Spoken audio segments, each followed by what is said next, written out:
my name is Jenna Siebenmorgen. I'm a registered dietitian with Mercy Hospital, Fort Smith. And I'm Shea Foldvary with United Way Fort Smith area. So Jenna, I see a lot of food in front of us. So yes. What are we going to be talking about today? Well, today I want to bring some awareness to National Diabetes Awareness Month. Okay. This is celebrated every November. And Shea, there are 34 million people in the United States with diabetes. Wow. Well, actually, I've had several family members not only have type 1, but also type 2 diabetes. Definitely. Yeah. What's even more scary is that 1 in 5 of those people do not know they have diabetes. Wow. And so the majority of people do have type 2, which is largely preventable or even managed through lifestyle factors. Okay. Nutrition and food being one of them. Okay. Awesome. So today we're going to talk about the 3 macronutrients.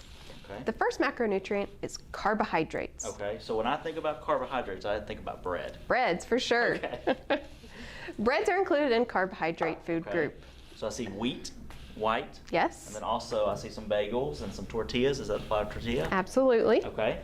Other carbohydrate foods would be cereals, pastas, Okay. rice. And it's good to note the wheat products would have a little bit more fiber in them. Okay. And fiber is a good thing, especially for people with diabetes. Okay. Fiber helps to slow the blood sugar down, which can result in better blood sugar numbers. Okay. Other carbohydrate foods are going to include fruits and milk. And some people may not realize that fruits and milk are carbohydrate foods. Yeah, I didn't know that. They have naturally occurring sugars in them. Okay. Fructose is fruit sugar, Okay. and lactose is milk sugar. Okay. These can all be enjoyed, though, for all people, even individuals with diabetes. Okay. When we're looking at carbohydrates, and when I'm working with a patient, or you might be speaking with your family member, it's important to have consistent amounts of carbohydrate at consistent times throughout the day. Okay. A good recommendation for women is around 45 grams per meal, and for Okay. men, closer to 60 grams per meal. Okay, so how can I calculate that on a day-to-day basis? How can I really understand that intake? Sure. Yeah. Working with a dietitian would be a great way Okay. to help a family member or a friend with diabetes. But you can also look at the labels, and you can find simple resources online that can tell you the carbohydrate of foods that may not have a label, like some fruits and vegetables. Okay.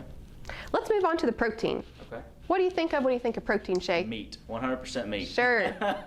Meats would be a great source of protein. Chicken, beef, pork. Fish also, any type of seafood, has some healthy fats. Okay. Salmon, tuna. Okay, now I see eggs too, though. Excellent, yes. Eggs are awesome protein. Okay. They're actually one of the least expensive, most cost-efficient protein sources. Other protein could include some dairy, such as cottage cheese, or milk, also has protein in it. Okay. But let's look at the third macronutrient, fats. Okay. Fats would include things like avocado, nuts and nut spreads like peanut butter, olive oil, and it's important to choose some of the healthier fats like those, avocado, peanut butter, olive oil. Okay. Fats and protein are very satiating. They help to fill us up. And by having each food group together, it can help people with diabetes keeping those blood sugars steady and stable. So real quick, I see butter. So what is a healthy alternative for butter? Sure. There are some butters out there now that are being made with a healthy fat, such as butter with a canola oil or butter with an olive oil. But if you don't feel comfortable using butter, maybe with someone who has high cholesterol or heart disease, which is common in people with diabetes, Yeah. you may choose more of an olive or canola oil. Okay. They're going to be liquid at room temperature and more of a plant-based source. Great question. Yeah, absolutely. So I hope knowing more about these macronutrients will be helpful to you, to our patients, and to our family members. Just important to have a balanced plate and remember that all foods can fit. Now, we're about to go into the kitchen. Yes. And we're going to prepare a meal. Now, what is kind of because sometimes when we think about healthy eating, it's expensive. So what's kind of a rough, what they're about to see, what's the cost of this meal going to be? Well, Shea, we're going to be making a very simple, budget-friendly meal called a sheet pan chicken, potato, and green bean. Well, it sounds delicious. It is, but the cost is even more. Okay. You'll find that this recipe we're about to make is only $2.50 per serving. Wow. And the whole recipe makes 4 servings. So you really can't beat that. No, you cannot. So look forward to finding that recipe next with Shea and I in the kitchen.